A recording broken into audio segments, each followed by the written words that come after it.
Hi there, what's up? In this video, I'll give you a quick guide on how you can change data format in Google Sheets. So let's get started.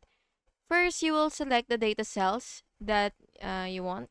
So highlight the cells containing the dates you want to change. So for example, if you want them all, then you could actually select all of them.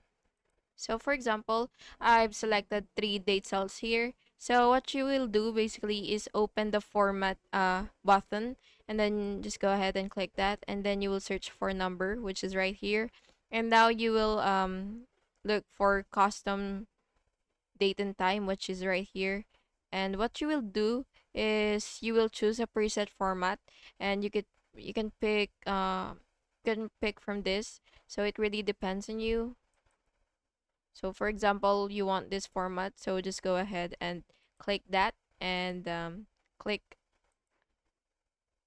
click apply. And as you can see, it has been changed. And yeah, that's basically how you do it. And I hope you found this video helpful. And if you did, please make sure to like and subscribe for more videos like this.